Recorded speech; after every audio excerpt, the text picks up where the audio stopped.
বাংলাদেশ এবং পাকিস্তান এই দুটো কিন্তু ইসলামিক রাষ্ট্র নয় বা ইসলামিক দেশ নয়। কারণ ইসলামিক দেশ সেটি যেখানে 100% ইসলামিক শরিয়া চলে। আসসালামু আলাইকুম ওয়া রাহমাতুল্লাহি ওয়া বারাকাতুহু। সম্মানিত দর্শকবৃন্দ, সম্প্রতি সোশ্যাল মিডিয়ায় বাংলাদেশের রংপুর একটি ঘটনাকে কেন্দ্র করে খুবই তোলপাড়। বাংলাদেশে যে ঘটনাটি ঘটেছে, হত্যাকাণ্ডটি হয়েছে খুবই নৃশংস এবং বর্বর। যারা করেছে তাদেরকে উপযুক্ত আইনের আওতায় এনে কঠোরতম কঠোর শাস্তি দেওয়া হোক।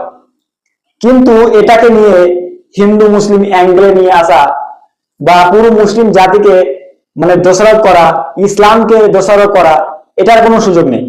কারণ ইসলামে এই হত্যাকাণ্ড সম্পূর্ণ নিষিদ্ধ।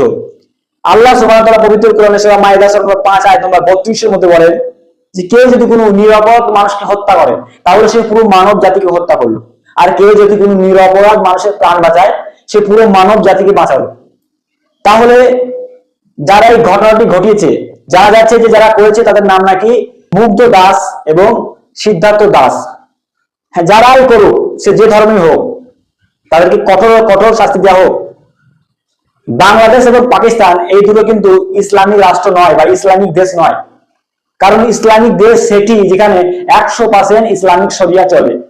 ইসলামিক শরিয়া হচ্ছে কেউ যদি কোনো নিরপরাধ মানুষকে হত্যা করে তাকেও সেই সরকার, সেই প্রশাসন ইসলামিক শরিয়া হলে তাকে প্রকাশ্যে মুন্ডুচ্ছেদ করে হত্যা করতে হবে।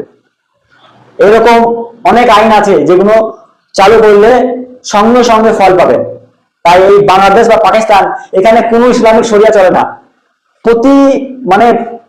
সব সময় ইসলাম বিরোধী কার্যকলাপ হয় এই বাংলাদেশ এবং পাকিস্তানে। তো যারা এরকম গুজব ছড়াচ্ছেন, পুরো মুসলিম জাতিকে বদনাম করার চেষ্টা করছেন বা ইসলামকে বদনাম করার চেষ্টা করছেন, তাদেরকে বলবো এরকম করবেন না। যারা এই ঘটনা ঘটিয়েছে, যারা করছে, তাদেরকে ধরে উপযুক্ত শাস্তি দিন, এটাই আমাদের দাবি।